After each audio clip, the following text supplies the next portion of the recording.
கிறிஸ்துவுக்குள் பிரியமான என் சகோதர சகோதரிகளே, இயேசு கிறிஸ்துவின் நாமத்தில் உங்களுக்கு என் அன்பின் வாழ்த்துக்கள்.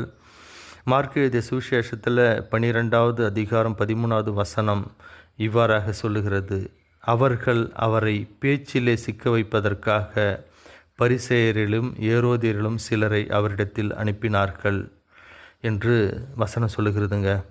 பிரியமானவர்களே, இயேசு கிறிஸ்துவை அவருடைய வார்த்தையிலே அவரை பிடிக்கும்படிக்கு சிலரை அவரோடு கூட அனுப்புகிறார்கள். அப்போ அவர்கள் போய் அவர்கிட்ட கேட்குறாங்க, ராயனுக்கு வரி செலுத்துவது நியாயமா நியாயம் இல்லையா என்று கேட்கிறார்கள். இந்த காரியத்தில் அவர் எப்படி பதில் சொன்னாலும் அவருக்கு விரோதமாகவே வந்து நிற்கும். அந்த காரியத்தை அவர் எப்படி ஞானத்தோடு செயல்படுத்துகிறார் பாருங்களேன். ஒரு பணத்தை கொண்டு வாருங்கள் என்று சொல்லுகிறார். பணத்தில் இருக்கிற எழுத்தும் சுரூபமும் யாருடையது என்று கேட்கிறார். உடனே அவர்கள் ராயனுடையது என்று சொல்லுகிறார்கள். ராயனுடையதை ராயனுக்கு செலுத்துங்கள், தேவனுடையதை தேவனுக்கு செலுத்துங்கள் என்று சொல்லுகிறார். எனவே பிரியமானவர்களே, ஒரு அறிவோடு ஞானத்தோடு நடந்து கொள்ள தேவன் நமக்கு ஞானமுள்ள புத்தியுள்ள ஆவியை கொடுத்துருக்கிறாருங்க. இதில் யாராவது குறைவுபட்டு இருந்தால் இந்த உலகம் நம்மளை ஜெயித்து விடும், உலகம் நம்மை நசுக்கி போட்டு விடும். இந்த உலகத்தை நம்ம ஜெயிக்கிறது ரொம்ப முக்கியங்க. இந்த உலகத்தை நம்ம ஜெயித்தாதான் தேவனிடத்தில் போய் சேர முடியும்.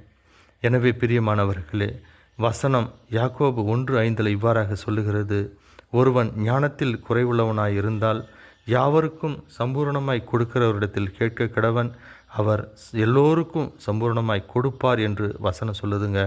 நம்ம இந்த உலகத்தை ஜெயிக்கிறதுக்கு தேவையான ஞானத்தை, இந்த அறிவை நாம் பெற்றுக்கொள்ள தேவனிடத்தில் இன்றே நம்ம சென்று கேட்போம். அவரிடத்தில் சம்பூர்ணமாய் பெற்றுக்கொள்வோம். அவருடைய ஆசீர்வாதங்களை பெற்று இந்த உலகத்தை ஜெயிப்போம். அன்பும் இரக்கமும் உள்ள எங்கள் அன்பு தகப்பனே, இந்த நாளை உமது பாதத்தில் ஒப்பு கொடுக்கிறோம்.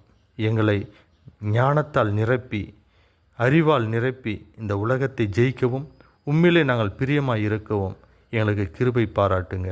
இயேசுவின் நாமத்தில் ஜெபம் கேளும் நல்ல பிதாவே, ஆமேன் ஆமேன். இந்த நாள் இனிய நாளாக அமைய வாழ்த்துக்கள்.